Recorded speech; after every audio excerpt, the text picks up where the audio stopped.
Seperti yang disampaikan yang menyambut sebelum saya, wabil khusus keluarga Al-Habib Abdul Qadir Al-Habib Abdullah radhiyallahu anhu, beserta keluarga dan para hadirin dan hadirat, wabil khusus para pejabat baik TNI dan Polri, para habaib, para ulama.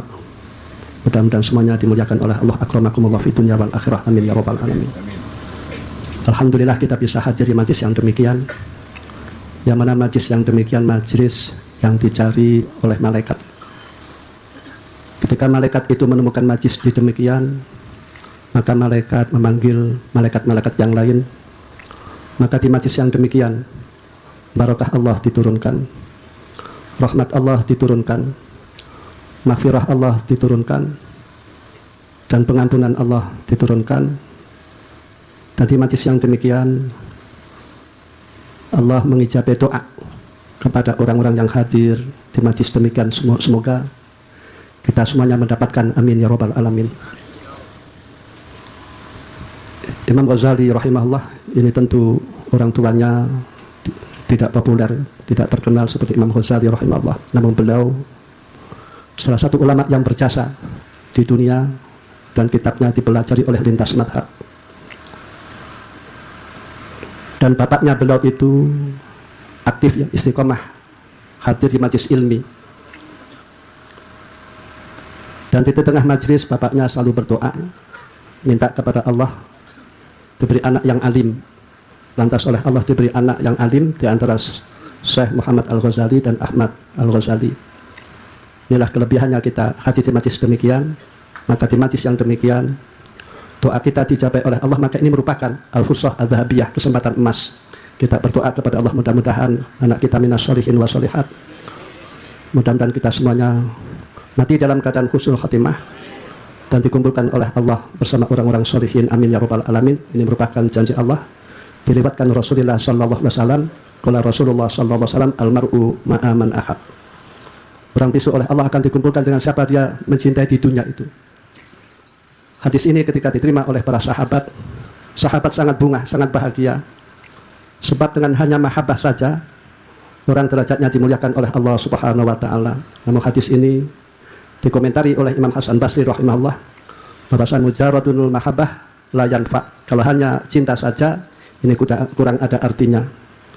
Kalau kita cinta kepada as-sholihin, bagaimana ucapan kita seperti orang-orang sholihin, perilaku kita seperti orang sholihin, dan ibadah kita seperti orang sholihin, maka mahabbah yang demikian ini mahabbah yang ada artinya. Adapun mahabbah yang demikian, mahabbah kepada orang sholihin tentu tidak dikumpulkan satu level, sebab derajatnya berbeda, sebab amalnya berbeda di dunia ya, minimal mendekati. Mudah-mudahan yang hadir di majlis demikian oleh Allah dimasukkan di surganya Allah, madkhilnal jannah ma'hum, amin ya rabbal alamin. Ya al-hudur rahimakumullah. Tempat atau daerah atau rumah ini sangat penting sekali diperhatikan. Seperti halnya Rasulullah sallallahu alaihi wasallam, beliau pertama-tama di Makkah dalam dakwah. Namun di Makkah ini penuh tekanan-tekanan. Umat Islam ditekan, diintimidasi, disuruh kufur. Lantas Rasulullah sallallahu alaihi wasallam berinisiatif hijrah ya. Sebelumnya yaitu sahabat ada hijrah di Habasyi, bacanya Najasyi. Dan disitu dialog siapa tentang Nabi Isa. Kata sahabat bahwasanya Nabi Isa adalah Abdullah wa Rasulullah. Dan pendapat sahabat ini menyocoki kepada Raja Najasyi, sehingga Raja Najasyi masuk Islam. Namun berhubung belum pernah bertemu dengan Rasulullah SAW, tidak dikatakan sahabat. Umat Islam di Makkah diintimidasi, disiksa, disuruh kufur. Hanya mengucapkan asyhadu alla ilaha illallah wa asyhadu anna Muhammadar Rasulullah itu dipaksa, disuruh murtad, disiksa dan lain-lain. Maka Kanjeng Nabi SAW hijrah ke Madinah. Ini menunjukkan tempat ini sangat penting sekali. Maka kita di Jawa ini, di Indonesia ini alhamdulillah tempat yang baik, tempat yang barokah. Mudah-mudahan negara kita menjadi baldatun thayyibatun wa rabbun ghafur, yang mengajarkan kita hubul waton minal iman. Mencintai tanah air merupakan bagian keimanan. Kalau kita mencintai tanah air, bagaimana kita mengisi di negara kita yang kita cintai ini? Kita mendorong kepada pemerintah melakukan program-program yang manfaat, yang maslahat.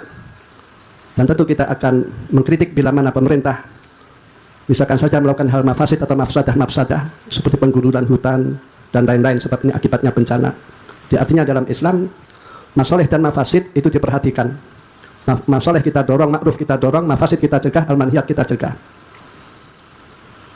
Dan negara Indonesia ini terbukti bahwasanya negara yang diberi barokah oleh Allah Subhanahu wa taala. Menurut informasi, di Indonesia ada sekitar hampir 50.000 pesantren dan jumlah santri hampir 1,5 juta santri. Ini tentu Indonesia merupakan pondok yang terbanyak di dunia, dan Indonesia tentu merupakan santri yang terbanyak di dunia. Ini Indonesia ini merupakan jasa-jasa ulama-ulama dahulu, yaitu Wali Songo. Kita tidak bisa mengingkari perjuangan beliau.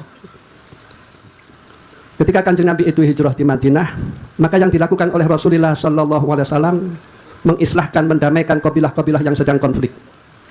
Pada waktu itu Madinah tidak terkenal ya, namanya Yathrib, dan banyak penyakit. Ini tidak dikenal Madinah itu sebelum Rasulullah Shallallahu Alaihi Wasallam datang. Namun Kanjeng Nabi Shallallahu Alaihi Wasallam membangun di Madinah dengan yang dilakukan pertama-tama yaitu mengislahkan, mendamaikan antara kabilah-kabilah. Sebab bila mana terjadi persatuan, maka akan muncullah ta'awanu 'alal birri wat taqwa. Namun bila mana persatuan itu belum didapat, maka tentu tidak akan mungkin orang akan bisa ta'awun. Begitupun merupakan jasa tokoh-tokoh negara kita yang memperjuangkan kemerdekaan untuk menuju NKRI, maka Pancasila dijadikan sebagai dasar negara, sehingga pesat Pancasila ini tidak bertentangan dengan ajaran-ajaran agama. Ini merupakan rumusan yang sangat luar. 保护我自己，我也不想像您一样做一个离不开男人的菟丝花。 Luar biasa. Kanjeng Nabi mengislahkan antara kabilah Ansar dan kabilah Muhajir, diislahkan, didamaikan. Namun ada orang yang tidak senang ya, yang mana bila mana orang Islam itu mendapatkan kebaikan, mendapatkan hasanah, maka tentu musuh-musuh Islam tidak suka. Maka ada seorang Yahudi yang berusaha mengadu domba dengan cara mengungkit-ungkit kejadian-kejadian dahulu ketika Rasulullah belum datang, perang antara kabilah-kabilah. Maaf, zaman dahulu itu, maaf, negara Arab kan tercoreng. Misalkan saja zaman Fir'aun, anak laki-laki lahir dibunuh. Zaman jahiliyah, anak perempuan dikubur hidup-hidup. Yang selamat itu yang diumpet-umpetkan. Ini kan merupakan sejarah. Namun setelah dibangun oleh Rasulullah SAW, negara Arab menjadi negara yang baik, negara yang terkenal.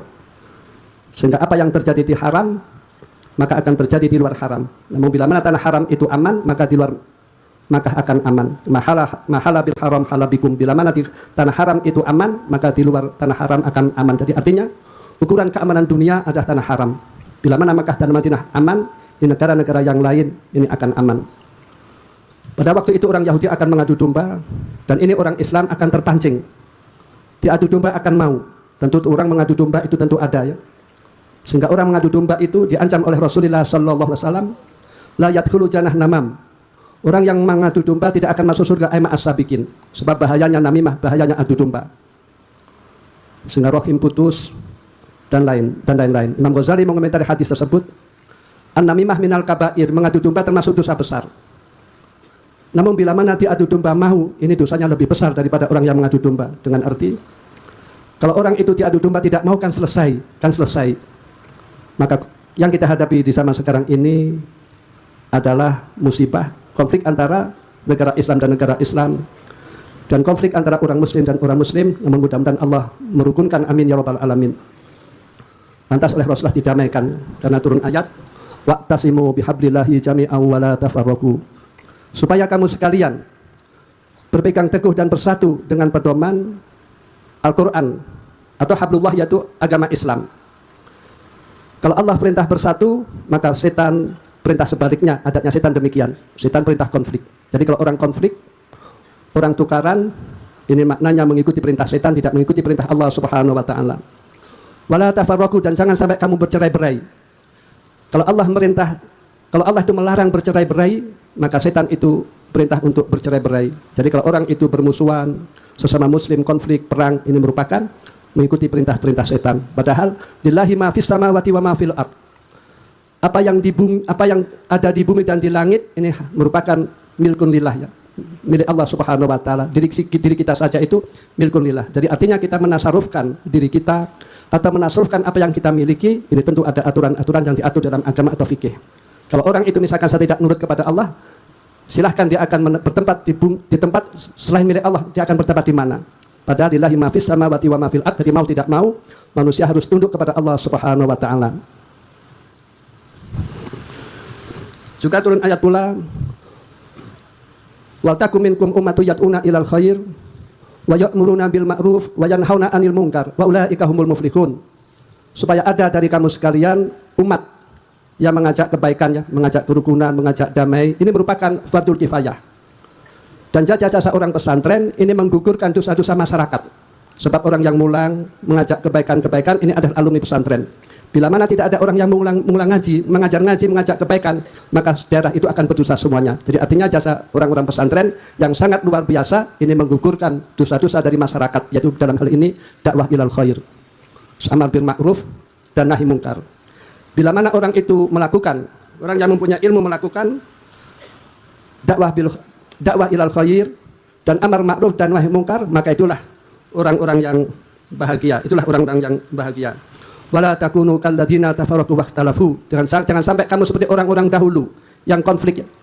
Perbedaan menjadikan konflik, perbedaan agama menjadikan konflik, perbedaan pendapat menjadikan konflik, perbedaan kelompok atau partai atau organisasi menjadikan konflik. Jangan sampai demikian. Artinya yaitu ayat ini dikomentari oleh Imam Fakhrazi dalam tafsir Munir. Kalau kita sadar bahwasannya umat-umat sekarang ini dengan golongannya atau partainya atau organisasinya ini terlibat, yaitu tafarruq wal ikhtilaf. Adapun berbeda kita tidak apa-apa, namun perbedaan yang menjadikan maslahat, namun ada aturan-aturannya. Dan aturannya idza dakhalu al ulama fi siyasah la yajuzu lahum bainahum al adawah. Bila mana ulama itu masuk di siyasah atau organisasi ataupun apapun, ini satu dengan yang lain tidak diperbolehkan, tidak diperkenankan, satu dan yang lain ini bermusuhan. Allah mengatakan, ya ayyuhalladzina amanu aufu bil uqud, baik orang-orang yang beriman, tepatilah janji-janji atau akad-akad dalam muamalah. Kita harus menepati akad muamalah. Dalam akad amanah kita harus menepati amanah. Dalam organisasi tentu kita harus menepati aturan-aturan organisasi. Satu oleh Rasulullah didamaikan, berhubung sahabat-sahabat itu orang mulia, maka diislahkan mau, didamaikan mau. Jadi artinya yaitu suatu keburukan-keburukan ini ada sumbernya, yaitu kebodohan. Sebab orang bodoh itu nafsunya lebih menonjol. Yang mana dikatakan oleh Imam Sahal As-Tusturi dalam Ihya, Anas kulluhum halka ilal alimun. Manusia itu semuanya rusak, ya, kecuali orang alim, dengan arti anas itu yaitu al-jahilun. Orang jahilun itu, orang bodoh itu banyak salahnya, banyak rusaknya, banyak kehancurannya, konflik dan lain-lainnya. Misalkan dalam era sekarang di WA ngetik seenaknya. Ilal alimun, kecuali orang-orang yang alim. Orang alim pun semuanya hancur, tidak ada artinya kecuali orang yang ikhlas. Dalam sufi mengatakan, kullu shay'in laisa li ajrillah fa huwa minal maksiat. Segala sesuatu itu bila mana dilakukan bukan karena Allah, ini merupakan maksiat, sebab riya. Riya itu bukan hanya menghilangkan pahala saja, namun orang riya disuruh oleh Allah akan diambil tindakan, akan diadab oleh Allah Subhanahu wa taala. Wal amiluna kulum halka ilal mukhlisun, dan orang yang ikhlas pun dalam kekhawatiran besar, ala khaufin azim. Orang yang ikhlas saja dalam ketakutan. Dalam ketakutan, ai hal yuhtamu lahum bi husnil khatimah amla, apakah mati husnul khatimah apa tidak? Orang yang kelas tinggi pun dalam ketakutan, yaitu husnul khatimah apa tidak? Mudah-mudahan kita semuanya husnul khatimah, amin ya rabbal alamin. Jadi artinya kehidupan yang apa yang kita lakukan ini, baik itu di ilmi, amal dan lain-lain, ini tujuannya di dunia itu satu, mudah-mudahan yaitu kita semuanya mati husnul khatimah. Imam Ghazali rahimahullah mengatakan, ghayatus sa'adah husnul khatimah. Puncak kebahagiaan ini adalah mati husnul khatimah. Jadi apapun latar belakangnya, baik ulama atau wali atau orang yang dermawan, ini semuanya berharap husnul khatimah. Mudah-mudahan kita semuanya dengan hadiran di majlis ini kita diberi oleh Allah husnul khatimah, amin ya rabbal alamin. Sekian, al-afu minkum, ihdinas siratal mustaqim. Assalamualaikum warahmatullahi wabarakatuh.